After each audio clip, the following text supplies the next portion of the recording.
Suscríbete a mi canal de YouTube y activa las notificaciones para no perderte ninguno de los videos. Y si te gustan, dale like y compártelos.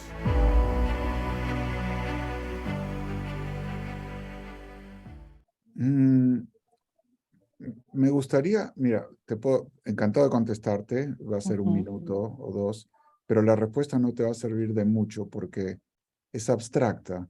Lo mejor sería buscar esos casos donde a Ok, ti te gustaría o piensas que podrías aplicar un juego de roles y ver si es posible. Yo no creo que todas las conversaciones de coaching sean adecuadas o adeptas a que un juego de roles pueda contribuir. No todas, no es el 100%. Creo que hay muchas, pero no todas.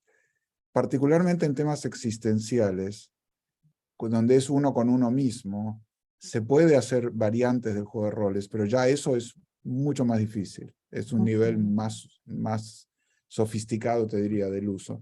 El juego de roles tiene mucho que ver con la interacción de la persona con otras personas. exacto. Entonces, cuando pasa eso, sí, porque al principio el roleplay me sirve a mí para tener información de lo que la persona hace, en vez de lo que me cuenta que hace. Entonces, si Okay. una persona me cuenta, sí, yo le dije que esto no me funcionaba, pero me ignoró. Y le digo, a ver, ¿cómo le dijiste? Y no, le dije que no me funcionaba. No, yo soy el otro y dime, dime exactamente cómo se lo dijiste, así en primera persona. Eso ya es un roleplay. Entonces me dice Okay. algo y digo, mira, yo mismo no te hubiera entendido que eso no funciona para ti. Si no me lo hubieras dicho antes, yo hubiera creído que estabas de acuerdo. Me dice, no. Digo, sí, sí. No, o sea, no tengo por qué mentirte. La manera en que me lo dijiste es tan suave que ni siquiera me di cuenta que no funcionaba para ti. Entonces, eso ya es un roleplay. Yo lo llamo es un roleplay de información. Okay. O le pregunto a la persona, me dice cómo lo dijo, y yo se lo digo de vuelta. Digo, si yo te dijera esto, ¿tú qué entenderías? Y a veces también lo veo que se pone, eso es mejor todavía, porque ahí se pone, wow, yo no entendería. Digo, sí, yo tampoco. Okay. Eso es un roleplay reverso de información y de empatía para que el otro se ponga en los zapatos del otro. Es, eh, y el tercero, te diría más importante, es el roleplay reverso de demostración, lo que yo llamo Houdini, que es muy dramático, pero es riesgoso porque ahora tú tienes que mostrar energéticamente y usando la herramienta cómo podría enfrentarse a la situación. Ese es, yo lo uso porque me gusta el drama, pero no es el más efectivo. Realmente es mejor que el otro lo haga y que lo practique y que tú le des feedback o que se ponga del otro lado. Es como una obra de orfebrería armar una buena conversión de coaching basada en los roleplays. Y rara vez yo tengo tanto tiempo y rara vez la gente que trabaja conmigo, ¿no? CEOs o altos ejecutivos, tienen la paciencia de hacer todo ese proceso.